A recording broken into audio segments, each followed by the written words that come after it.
其实从上一次美国跟以色列联合打击伊朗的核设施之后，大家都可以看得很清楚，全世界都知道以色列是心不甘情不愿的停火了。那原因很简单，对川普来讲，他真的在付不起更大的代价了。如果这场战争在无穷无尽的打下去，他当然认为就见好就收了。以色列没有吃这一套哦，以色列当时就心不甘情不愿，而且不断的扬言说绝对还要再进行另外一次的打击。所以从那个时候，以色列就早就想打伊朗，现在只是找理由而已啊。接下来赶快看到，尤其在中东地区这边战事是一触即发了。纳坦雅胡这一回逼川普要点头要开战，伊朗则是飞弹全国已经准备好了齐射了。另外一方面，他们又有大陆的武器来做撑腰，当中包括了有歼20吗？红旗9进场，中东战火还压得住吗？今天会一起的来做关心。这是来自于最新消息 ，NBC 美国的媒体透露的。他说，以色列总理纳坦雅胡12月29号的时候已经预估了他会访问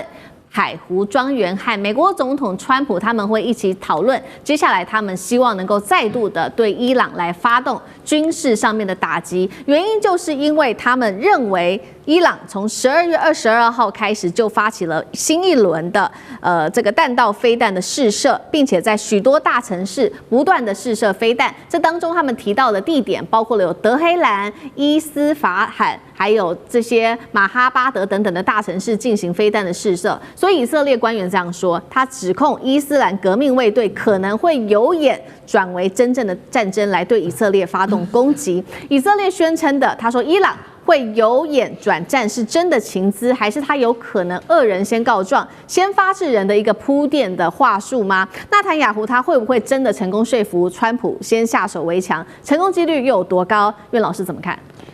我觉得哈，这个我们分时间跟空间来讲啊，先讲这个空间啊，这个海湖庄园 Mar-a-Lago 啊，是川普自己的家，在佛罗里达啊，那有白宫不去。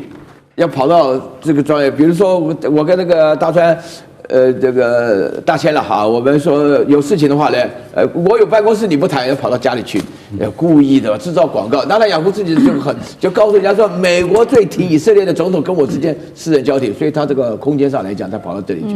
他讲到伊朗这边事情的话呢，伊朗有导弹飞过去，老早的事情啊。以色列不是有这个穷那个穷，我们台湾也不是跟以色列要学什么铁穷金穷啊，什么钻石穷一大堆，对不对？啊，那以色列怕什么东西呢？以色列基本上要制造出一个事端啊，就是说呢，伊朗呢，他接下来谈呢，就是伊朗现在利用它的那个浓缩铀的部分已经到达了已经是接近了核能武器，或者说就直接制造核能武器。但是呢，以色列要说服这个川普，我觉得说是以纳坦雅胡的本领要说服川普，应该没有很难的。那川普也会形式上讲说，那我上次帮你炸了地底下地洞，对不对？又搞了什么 B2 轰炸机什么的。那这一次的话啊，如果伊朗又犯的话，我再来炸或什么，那以色列一定讲说，来，我自己炸就可以了。但是我觉得这个影响的效果是非常严重的，为什么呢？我最近今天我看了这个消息，我就在想一件事情。你知道最近啊，这个官邸的长官呢，就是高市早苗的长官里面讲说，日本应该拥有核武器啊，然后呢，日本的确拥有很多浓缩布啊，日本呢有能力有这个做导弹跟这个核武器都有可能。如果以色列要这样子干到伊朗的这个做这个浓缩铀的这个计划的话，那我就不排除中国也有可能会派歼20来炸他们。我就不排除这个可能性。好，另一方面，确实现在中国的角色也变得越来越吃重，因为现在呢，在这一场战争当中，其实现在唯一起来说是不是要阻止这场战争继续的，就是中国大陆。他现在我们来看到站上了联合国，在12月23号这一天是大陆的常驻联合国副代表孙磊，他呼吁说双方赶快重启谈判吧，并且他也说了武力解决不了问题，他更是直接就向美国喊了一个重话，他说美国你在这个时候不要再孬了，应该要明确承诺不再对伊朗动武，并且主动跟伊朗恢复谈判。他也呼吁欧洲3国，这些都是比较具体的，停止麦克风外交，拿起实际的行动来降温吧。现在看起来是以色列铁了心要美国一起打伊朗，那中国是不是唯一还在劝和的力量呢？这套和平方案真的能够劝和吗？那西方又听得进去吗？这些问题，孙委员怎么看？对，我想刚才苑老师已经讲得很有道理了嘛。其实从上一次这个美国跟以色列联合打击伊朗的核设施之后，大家都可以看得很清楚，全世界都知道以色列是心不甘情不愿的停火了。那原因很简单，因为对川普来讲，他真的在付不起更大的代价了。如果这场战争在无穷无尽的打下去，他当然认为就见好就收了。他对以色列有个交代，也吓阻了伊朗哦。那么，但是以色列没有吃这一套哦。以色列当时就心不甘情不愿，而且不断的扬言说，这个绝对还要再进行另外一次的打击。这个打击根本事实上没有歼灭掉应该有的这个核设施的这些相关的目标哦。所以从那个时候，以色列就早就想打伊朗，现在只是找理由而已啊。就那个时候他说没歼灭，他就等于是打了川普一巴掌，说你美国没炸到，他又不好意思这样讲哦。那么但是事实上，他心里恐怕认为，其实伊朗的这个浓缩铀根本没有在那一次的被轰炸当中被摧毁掉哦。所以呢，他就开始找各式各样的理由。那找什么理由可以用呢？现在就来了一个最新的理由，说因为在试射弹道飞弹。那到底试射弹道飞弹为什么一定会射到以色列那里去呢？就做恶人做久了哈，就总是觉得好像大家都会来这一招。但事实上，伊朗闲着没事干，干嘛又要射到你那里去呢？伊朗好不容易才跟你美国达成了一个互不侵犯这样的一个默契了，然后伊朗自己在发展自己的经济，发展自己的这个相关的国防，他闲着没事干去打你以色列干嘛啦？就以色列就是平常就侵略人家侵略惯了，然后就天天躺在那边晚上睡不着觉，就怕人家杀过来了因为自己常干这种事。那你说对美国来讲，美国会不会再像上一次这么力挺我是打一个问号。我觉得就像刚才这个苑老师讲的美国可能口头上给他几句鼓励但是你说叫他再派这个B-2轰炸机去轰炸一次，第一那招上次已经玩过了这次不见得会灵了第二，那个伊朗也没有这个睡在那边贪吃等死啊！伊朗自从上一次被修理过之后，他已经在加强他的防空力量了。谁说中国大陆的红旗9不可能把美国的隐形轰炸机打下来的呢？如果不小心被打下来怎么办？那美国脸就丢大了。所以他出兵的话，他先想一想，他上次的那一招已经演过一遍了，他这是再演一遍吗？大家都已经知道你的这个航道在哪里了，大家都知道你要用哪个地方用加油机来做加油了，要长程飞行接力的来打击我了。以色列又不是傻子，这个伊朗又不是傻子，他当然做好准备了嘛。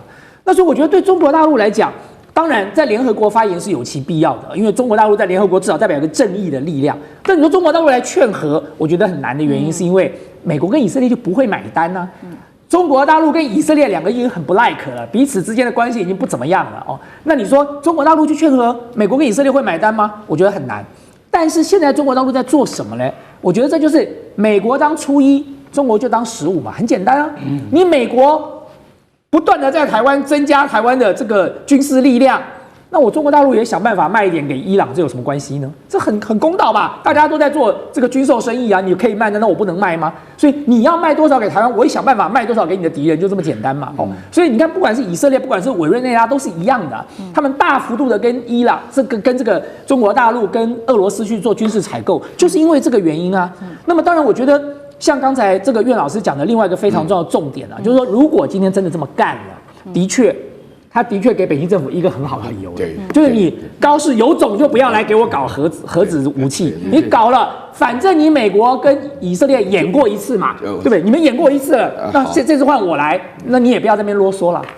是，确实如说委员说的现在以色列之所以这么怕伊朗，也是担心他随时打过来，就是因为现在以色列看到伊朗整体呢在军事上面，尤其是军力上面的变化，已经远远超过当时记得吗？今年6月他们双方打的这个以12日战争的水准了。那我们来看到伊朗最近有什么样比较具体的军力上面的变化？首先他这边根据了解，已经可以产出年产量3000枚弹道飞弹的能力了，并且开始系统性的做这种空中战力的升级。那武器他们从2个国家来买入，刚委员帮我们提到的，除了中国大陆的武器之外，其实还有俄罗斯的武器。先来看从中国买了哪一些武器，画面上 CG 我们看到3个，第一个歼20，第二个红旗9，最后是歼14的雷达。下面我们来看到俄罗斯，则是这个伊朗跟俄罗斯买的武器2款 S400防空系统，还有它的苏35的战机等等。那所以中俄现在援助伊朗战力提升非常的快，是因此让纳坦雅胡紧张了，坐不住了吗？所以他这时候要先出手。哪一款武器现在看起来是以色列最担心、最害怕的？干哥怎么看？其实刚才大千讲的完全正确。伊朗再射飞弹的可能性，国际观察家预估50%以下，50%已经是非常非常的宽裕的形容词，因为现在可能性很低啦。那为什么有人就跳出来说没有，我告诉你，就算有10%的话，我们也应该要先采取手段。那个人叫做尼坦雅胡，他就说，我告诉你，只要有10%的话，都会很惊人的。为什么？因为大家已经知道，这从6月到现在已经补足了3000枚飞弹了，是真的，是真的。伊朗真的补足了，从中国跟俄罗斯双方面进口。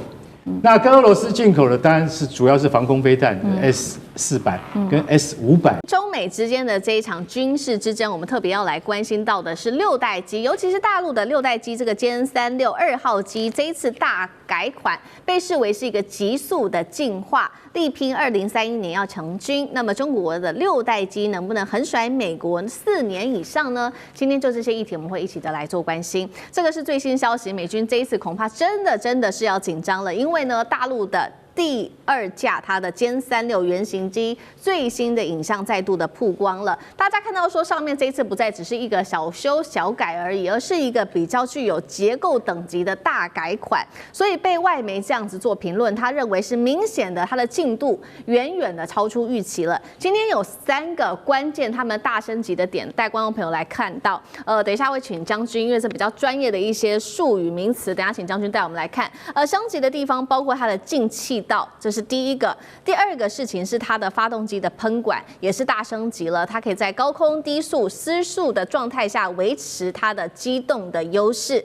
另一方面，我们来看到它的试飞也变得更快更好了，1年内至少2架原型机，并且说已经进入到工程的验证加上结构筛选的一个最新阶段了。这是有关于这个歼36的进度，6代机。另一方面，美国呢，它的6代机 F-47，我们来看到，虽然喊说2028年会做首飞，但是现在看起来完整的外形到现在都还没有公布。所以呢，专家是这样评论，认为说中美之间战机的世代差距现在已经逐渐正式的被打开来了。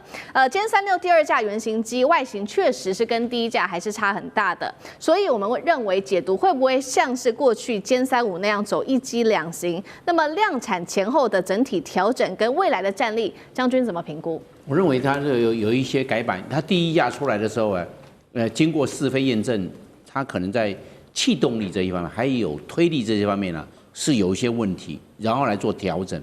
所以你看它的发动机的喷口，它已经让它凸出来，为什么？让它的推力，让它喷出来的气流更顺畅，那更有推力，更产生推力。所以这个时候，它把这个后面的发动机变成绞型发动机，让它推出来一点点。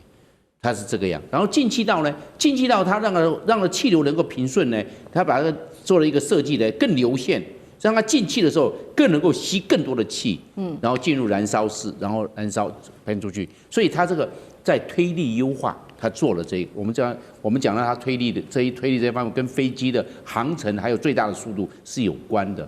第2个，我们来看，因为歼36啊，它没有垂直岸地面。我们看了美国 F-22，美国的 F-35。都有，中国大陆的歼20也有，中国大陆的歼35也有，但是歼36没有。你看它是没有垂直岸地面，没有垂直岸地面，在空中会飞行的时候会有偏侧滑的现象。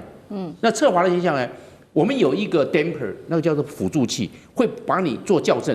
它那个电脑换算非常的快哦，大概每1秒钟就大概换算100万次，给你做调整。它的动哦，让你看不出来，但是问题让飞机能够平顺。但是问题是可能。它在试飞阶段可能有偏侧的现象，那有偏侧现象怎么办？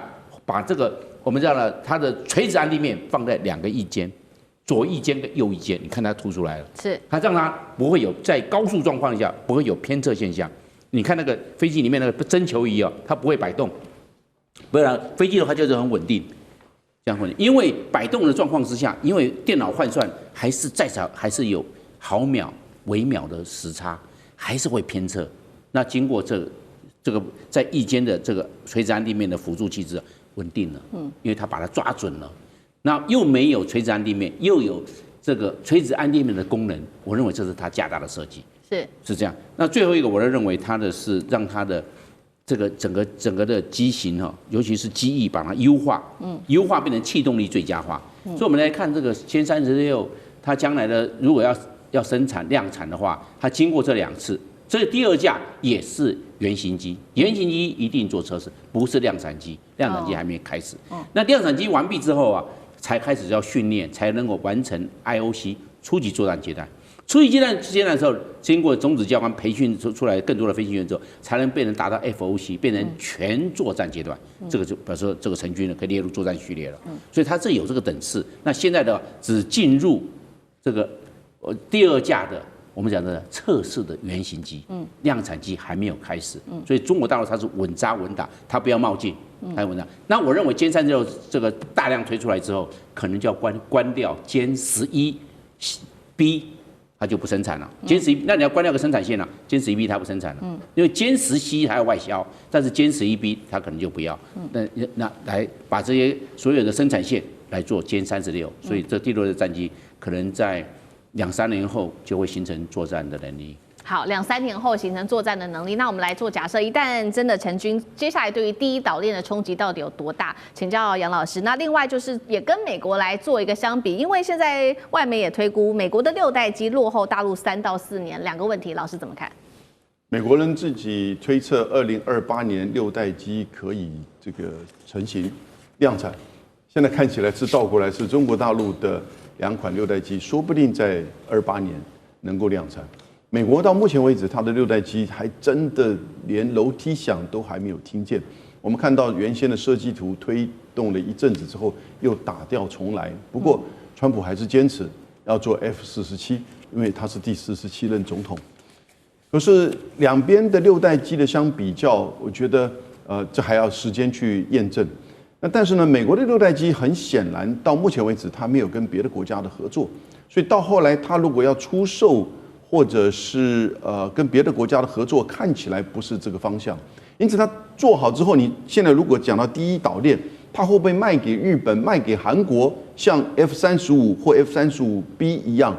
我觉得这是一个大的问题。而日本、韩国愿不愿意去买这个美国拖延了这么久而成效有限的6代机，那去跟谁打？我觉得日本、韩国可能也不这么愿意。可是，在中国大陆这边，你看到整个从5代机、6代机在这个区域战区的数量上，以及作战的这个效能上，就很清楚。像上次日本的防卫大臣小泉进次郎凌晨2点钟开记者会，大家不知道是怎么回事原来是雷达照射。那是呢，歼15跟 F-15这2款机就差别很大了。那歼15这个 F-15小泉，我们刚才看到。就是主持人拿那个手套，他大概只能拿那个手套，看着手套说要冷静，要冷静，不然我会被打。他其实是非常不冷静的。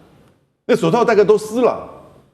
所以呢，你这个飞机的差别就代表了你这个战争的胜负嘛。你现代的武器、现代的军事就是如此。如果中国大陆在有6代机、2款6代机，如果都能够量产，而去支援在这个区域的5代机跟这个4代机、4.5代机的这个作战的时候呢？那对于区域的拒止能力更会加强，以及在区域的制空能力上绝对会主导。而美国这个时候呢，6代机可能还在工厂里面设计，还是在制造之中，不知道。好，另外一方面，我们也持续来看到这个，我们刚刚比的是战机嘛，那我们现在也不只是比说这个战机的性能跟它的设计，也来比整体的这个工业体系。今天关心的2个公司，第一个是沈飞，第2个是成飞也动起来。沈飞，我们先来看到最新消息，2022年他们打造的这个航天城的部分之外，2024年他们更是正式的进军在低空经济。那成飞呢？成飞则是一天征地200多亩，说要打造空天装配基地，做战机也要做衔接航天、货运航天飞机的浩龙计划。汉庭怎么看接下来对于歼36多大的这个研发跟量产的优势？美军还在画大饼，中国已经试新机，6代战机谁争锋？东方巨龙已腾云。那到底大陆强不强？我们要听美国人怎么讲。好，那当然了，美方他可能会刻意的放大来凸显美国自己要更加的努力。美国空军作战司令部前司令马克·凯利将军，还有空军部长弗兰克·肯德尔多次在听证会和内部报告当中都说，美军现在落后中国大陆，而且有3个扎心的现象。第一呢是进度恐慌，因为大陆已经先做出来了，我们的还在研究阶段。大陆在第6代的战机研发上按部就班，甚至在某些子系统的迭代超过了美国。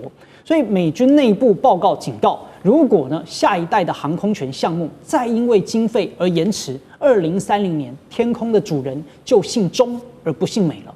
而第二个是成本的恐慌，因为在美军制造这第6代战机单价就要3亿美元，哇，这是在打造黄金吧？那中国大陆呢？虽然价格没有公布，但可想而知，经由工业化跟体系化的量产，一定成本是比美国还要来得更加的低廉。我们都知道，中国大陆最大的优势，就不论发明什么东西，最后都有机会变成白菜价。而再来第3个是技术迷航。就当美国还在搞优化，中国大陆已经在搞重构了。美国的空军参谋他说要暂时暂停，并且重新评估 NGAD 次世代制空权的项目。为什么？因为他们发现本来美国自己研究他们想象的6代机长什么样，结果发现呢，中国大陆想的六代机，而且呢发明出来的东西比他们想的更好。这个表示大陆在6代机的制定标准上抢占了话语权。而且呢，提到了陈飞跟沈飞的大动作，这才是让美国人更害怕的地方，代表中国大陆军工已经进入了完整的体系化跟集群化的战斗模式。首先，空天一体，陈飞呢要搞航天城，不仅是做战机连货运太空梭浩龙都一起做。这表示未来的歼36可能不止在平流层飞，它随时可以跟外太空的卫星、轨道器进行降维连线。甚至呢，产能我们说几百亩地砸下去，这个不是为了种菜，这是为了要自动化的装配线。所以美国现在造一架飞机，感觉像是在绣花，慢工出细活因为它确实慢。但是中国大陆未来造飞机，就很可能呢是在印钞票，一旦成型，就是铺天盖地的数量优势。所以大饼画的再圆，也飞不上蓝天；PPT 做的再美，也挡不住歼36的闪电。好，中国大陆跟伊朗的关系在升温，而且在这个经贸上面，甚至在军事里面有许多的合作吗？加强合作吗？今天我们一起来做关心，这是来自于《华尔街日报》的最新爆料。他说，北京现在正在暗中操作一个神秘的小金库，这间小金库叫做初心的融资机构，专门就是替中国大陆跟伊朗之间做这个石油换它的基建的相关的交易。也就是说，伊朗卖给中国大陆石油，中国大陆帮伊朗做基础建设，彼此这样子做一个合作。但是呢，爆点就是在说，现在其实都查不到这一间公司刚刚说的初心，那也就是说这是一个幽灵般的金融通道，但是每个月它可以承接非常大的金额，达到数亿美元的一个资金进入到伊朗去。那《华尔街日报》在这边也特别讲说，是这个资金是怎么运作的呢？首先就是中国的买家先把钱打进到初心这间公司，初心再把资金交给伊朗承包工程的在当地的中国企业，那这些基建的背后就会有中国信保这间公司来做保驾护航。那到底是不是抹黑中国，还是有可能存在这样子的一个小金库？干哥怎么看？哎呀，《华尔街日报》，你要先发这个文章之前，要跟 CIA 先谈一谈嘛，对不对？去印证你的这个消息来源对还是不对。这家公司叫初心就是说华尔街他们的编辑已经查出来了，就是说每个月会存入不是数千美元，是数亿美元到初心的他的国际账户里面，再由这个账户再转给伊朗的相关单位，都不是由政府出面都不是由。听清楚，这些绝对不能由政府来出面。就好像我们现在常讲的，为什么中国能够突破重围，还是可以拿到 H20的晶片那你说你洗产地嘛但不是从新加坡的公司，就是从马来西亚的公司，让中国的那个相关的企业能够拿到先进的晶片。所以现在你说你查到这家公司叫初心。但是初心它到底扮演什么角色？你绝对查不到，不可能让你查得到。这也叫什么？这也叫一部分的战略准备。为什么？因为跟伊朗购入石油，中国来帮伊朗来这个强化基础建设的目标，甚至也有可能用这个北斗系统来取代 GPS 系统，这个都是有可能的。那中国每个月都在做这样的事情。老实讲一句，它一定是在台面底下，那个属于什么？那个属于谍报片的层次，属于什么？属于国家最高机密的运行。所以我觉得《华尔街日报》你没有经过很好的验证之后，说初星公司很可能就是在做中国跟伊朗之间以石油换基建的这个桥梁，你的调查报告还不够深入，因为为什么？这是最难查出来的一块。而我也相信中国有的是本事，可以拿到伊朗的这个好的石油跟好的条件，只是这些台面下的进行，我们都不会知道真相。如果是说是真的话，那中国大陆就拿这些石油做一个战略上的准备。那岳老师又怎么看？我相信这个事情是真的，但是我也相信《华尔街日报》的报道是错误的，是误导的。为什么呢？因为呢，这个事情呢要做的话呢，实在是好处多多。而且伊朗这么多年长期下来的话呢，讲话很狠，他的底气在哪里？伊朗的总统叫佩泽西昂扬，伊朗是非常奇怪的，伊朗是一个比较倾向美国，他的老百姓比较倾向美国国家，他们的高层呢，宗教领袖是非常反对美国的。那伊朗的话呢，没有任何东西，唯一有东西就是伊朗石油。我坦白讲，伊朗跟沙烏地阿拉伯他们地是连在一起。这石油田就在那边不是你挖就是我挖那么要不挖白不挖，所以说大陆一定会想到挖伊朗的原油。这个实际上伊朗确实很丰富的，伊朗人到现在为止，他们经济很惨，但是呢惨是惨，但是能够生存下去，而且还能够发展出自己的各式各样的武器，是什么原因？大家要想一下。但是《华尔街日报》的话，就要嫁罪嫁祸给中国，就出现了一个三不五时会出现这种莫名其妙的报道，只是它太合理了。伊朗不可能坐以待毙伊朗的话呢，表面上是说跟俄罗斯好，实际上的话呢，它的武器的进口的或者基建，尤其是基建因为最近的消息的话，伊朗现在要把他们的浓缩铀的话呢，要往下再挖30公尺，要到达了个100公尺的地方，在地底下，那由谁来负责呢？那当然是由会盖基建的人来负责嘛。想也知道对，如果这个交易是真的话，那中伊之间其实不管是在经济或者是在军事上面，彼此都有一个非常大的提升。等一下同样的问题也请教委员。那另外一方面，在另外一件事情就是伊朗除了给中国大陆它的石油之外，我们也要来看到它现在或许还可以得到的就是北斗卫星。原因是因为呢，伊朗的航天研究所的所长最近他亲口承认的一件事情，他说在以伊战争里面，当时他们使用的是 GPS， 但是他发现 GPS 有很多的问题，常常会受到干扰，那伊朗的行动就会受到巨大的挑战。所以呢，他们现在跟这个北京磋商之后，已经预计了最快只要1到2年的时间就能够引进大陆的北斗卫星来全面取代 GPS。 那如果真的拿到，对于伊朗在军事上面的优势跟战略的优势又会是什么？等一下2个问题请教委员。对，我先讲一下这个支付系统就是这个支付系统一定不存在那么大家可以想当然尔，如果没有这件事，它不存在；如果有这件事，它也不会存在。那它如果存在了，就让你西方国家找到了把柄所以这个支付系统是你完全就像哈利波特里，就是你看不见的魔法部在那里它就在做一个顺畅的运作。那当然我看了一下这个相关的资讯，它的这个运作是相当丝滑无痕的就是也相当的合理。我想刚才干哥跟岳老师都提到了嘛，伊朗不可能坐以待毙他总要把他东西卖出去。那对中国大陆来说，我为什么要管你美国的这么多的相关的莫名其妙的规定呢？我能够买到便宜的石油，我当然先买了。不要说中国大陆买了，我坦白跟各位讲，这个当时在禁运这个俄罗斯石油，当时要施加相关的一些制裁的时候，连台湾也被美国指称说你们也去偷偷买了台湾也有可能去偷偷买因为这个油经过转了好几手之后，台湾真的中油知道你这个油是不是从俄罗斯来的吗？你根本不会知道的。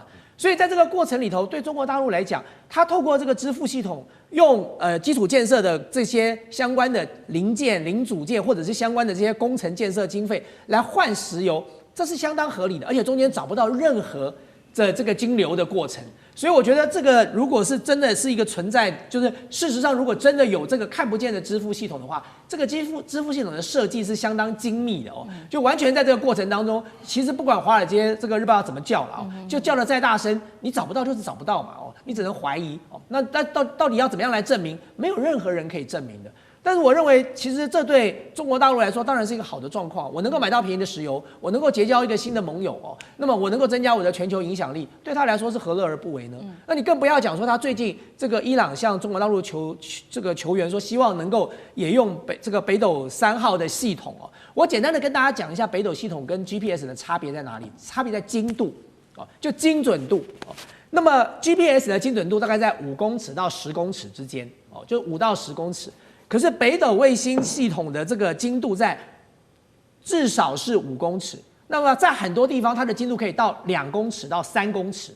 所以各位就可以了解说，精度上其实就已经有很大的差别了。特别是中国大陆的北斗这个系统，它从北斗1号、北斗2号到现在北斗3号哦，它的北斗3号，它从1号当时只有3颗卫星，它到北斗3号的时候，它已经有30颗卫星在地球上空了，包含20颗地球的中原轨道的卫星，包含3颗地球的同步轨道卫星，包含3颗地球的静止轨道卫星，它总共有30颗卫星在太空中，所以当然北斗3号的卫星系统，它在定位上，目前为止看起来是远远超过 GPS 的。那这也不意外，这对于伊朗来说，如果你是伊朗哦，你看到美国是怎么修理你的，你看到西方国家是怎么修理你的，你还会相信西方的 GPS 技术吗？你难道不会怕说你仰赖它的 GPS 技术，到真的要打仗的时候，忽然你的 GPS 技术失灵了吗？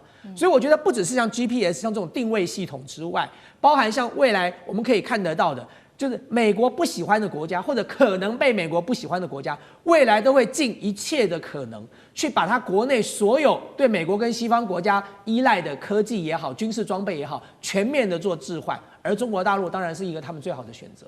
接下来我们要来看到的是以伊难道又要开战了吗？这回以色列联手川普，会不会以色列先来做开火呢？中国大陆帮助伊朗，则是另外一方面传出年产能达到了3000枚的飞弹，让以色列非常的紧张，担心自己的铁穹末日来临了吗？今天就这些议题会一起的来做关心。这是来自于美国媒体特别做的最新披露，他们说了，以色列总理纳坦雅胡正在准备。接下来要跟川普讨论了，是否再度的对伊朗来开火？原因是什么呢？就是因为以色列掌握到的情资说，伊朗的弹道飞弹年产量啊，可能一口气攀升到3000枚左右。这一回可以说是吓坏了以色列。之所以这么紧张，就是因为大家还记得吗？在节目上我们聊过，在今年的6月份的时候，当时不是发生了这一场以伊12日战争吗？被称为是矛与盾的对决。伊朗当时发动了这一场饱和的攻击，出动它的包括了飞弹跟无人机，打爆了以色列的铁穹。现在以色列担心了，如果它真的能够做到年产能达到3000枚的这个弹道飞弹的话，是否就像是悬在头上的达摩克利斯之剑，铁穹可能再度的被打爆？所以以色列这一回他就想说，那干脆我先动手吧。节目一开始要特别请教委员怎么看了？以色列他说的伊朗可以年产量3000枚的飞弹是真实军情，还是一种可以对他做这种军事动作扑火的政治借口呢？如果他真的是如媒体报道可以达到3000枚的话，产量，那是否以色列还守得住吗？委员怎么看？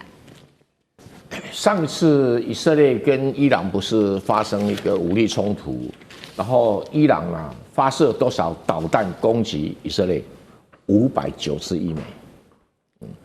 就如果他现在有3000枚，对，你说以色列一定是坐立难安。对，那对于这2个国家的矛盾哦，实在是很值得探讨。怎么说呢？在巴勒维王朝时代，就是在1970几年，这个伊朗发生伊斯兰革命的之前，中东地区2个最好的国家就是以色列跟伊朗。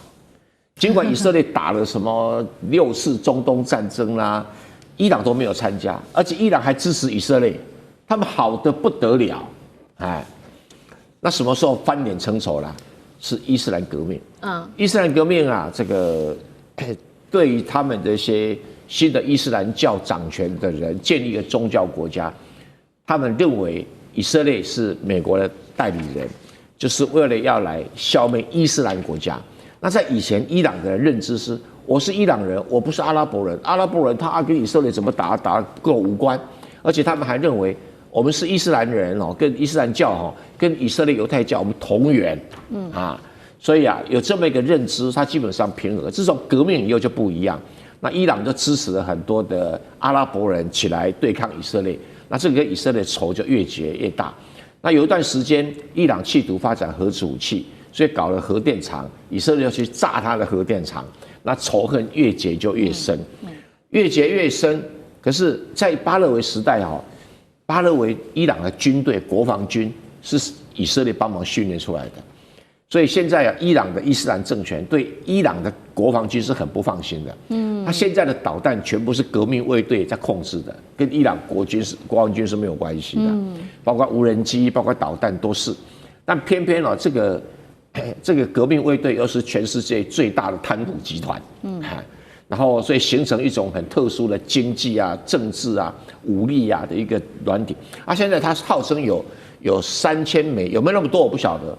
那但是它恢复到500枚以上没有问题啊，没有。那对伊朗的生产能力啊，以色列就可能会采取行动，然后采取行动一定要美国同意啊，美国会不会同意啊？当然会同意啊，对啊，如果你有能力把它铲除一样啊，美国为什么不同意呢？搞不好美国还帮你守啊，提供适当的炸弹等等。所以这个伊朗跟以色列的这个以伊战争这个是随时可能发生的。它就像一个永远治不好的香港脚啊，就偶尔打一下，偶尔抓一下，偶尔抓一下。那你说会不会爆发大型战争？又不会，所以都是空战。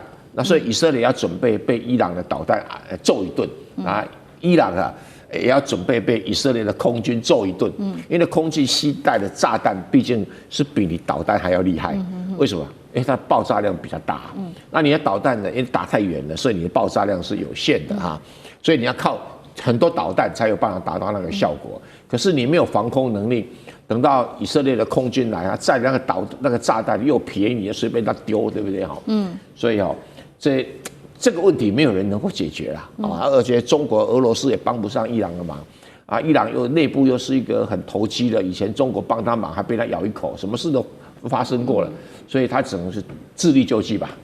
好，以伊战事现在看起来仍然是一触即发。那这当中除了这个以色列担心的部分，就是它飞弹的发展，他们还怀疑是不是背后有人在协助伊朗，那就是中国大陆。他们现在把矛头指向中国大陆。他说呢，这个中国大陆协助伊朗造这个飞弹之外，还有提供卖给他武器。第一个有2个证据，美国的媒体说的。第一个，美国说呢，他的11月份美军的特战小组当时在印度洋的时候，直接登上了一艘是中国大陆的船舶，扣押了军民两用的关键物资，所以他们就是要打死伊朗的军火重建。第二件事情是9月底的时候，美国国会爆料，中国多次的向伊朗运送它的飞弹推进剂关键原料，这个叫做高氯酸钠。好，这个是在飞弹上面协助伊朗。另一方面，他们也说呢，这个中国大陆还有卖跟这个伊朗呢协助他武器的部件，包括给他红旗 9B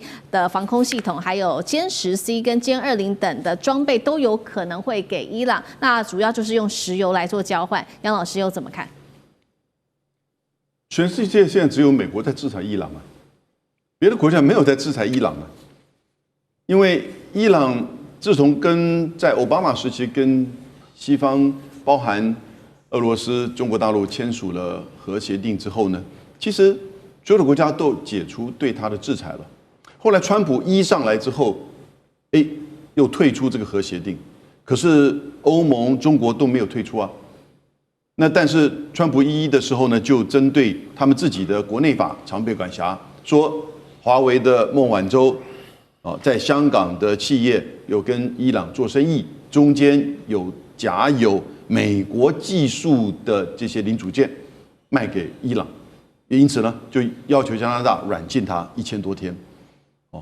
这个是你美国在制裁伊朗，你美国去打伊朗的所谓的核设施，也没有明确的这个证据。然后美国的政府的情报单位自己显示，其实根本没什么效果。也就是说，伊朗的核计划现在虽然近期有受到 IAEA 就国际原子能总署的一些指控，可是并没有明确的证据指出它在发展核武器。它最多其实是在浓缩铀的层面，而且是在这过程当中很清楚嘛。那是因为跟以色列跟美国之间的这种战争，然后呢，飞弹整个过程当中，它的一种自保、一种战略。那但是很明确，它目前没有核武器，没有别的国家，也没有联合国下令制裁伊朗。为什么我们不能跟伊朗做生意？